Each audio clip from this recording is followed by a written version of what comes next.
We are in Houston, Texas. It's August and it's hot out here. It's about 100 degrees right now, and what you're seeing are four mock-ups that we built. These are 8 foot by 8 foot enclosed mock-ups that were built to try to simulate the heat buildup in an attic space with different types of roofing materials on them. And so what we have is a shingle roof. All four of these things have shingle roofs on them, and the other three have shingle roofs with a metal roof, a T138 roof system installed on top of them, with a ventilated airspace between the roof and between the new roof and the shingles. So the system looks like this. It has a clip that holds the panel up 3/4 of an inch above the shingles. This clip is a special clip that we developed specifically for doing shingle recover. It can also be used on top of a normal deck. It doesn't have to have shingles. But the idea is this thing will hold the panel up 3/4 of an inch, as well as sit in the correct plane of the roof with shingles on it. That's why it's so long. You see here at the bottom, we've got this ventilated strip. This is 063 aluminum, 1.5 inches of 51% perforations. The air comes through in here, it comes through the corrugations, and then it comes back out through the top up here. Really nice system. We've had a lot of great success with it. But let's look at the numbers, because the numbers are what matter. You're going to see two numbers on these data loggers. One number, or the number one, is going to be the temperature inside the box.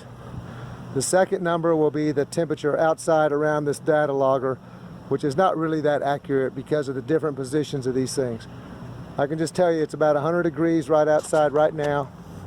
And so in the shingle box, we're at 137.8 inside the box. That would be simulated with a closed attic, which I have one of those in my house, and I can tell you that's probably about right.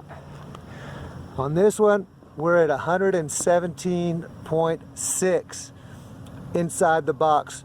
This is a dark bronze roof that has the ventilated airspace at the bottom and the ventilated airspace at the top. So we're relying on above sheathing ventilation and convective airflow. And so we've got about a 17-degree difference between that. This is a lighter colored roof, a sandstone roof, with the same situation. Ventilation at the bottom, ventilation at the top, relying on above sheathing ventilation and convective airflow. Here we are, 108 inside, 108 inside. And on this one, we had the same setup, except on this one we closed off the ridge and added this power vent, this solar powered vent. This cost about 50 bucks at the Home Depot. And we're just drawing air up from the eave and pulling it out, just forcibly, pulling air through. And on this one, we're at 104.6.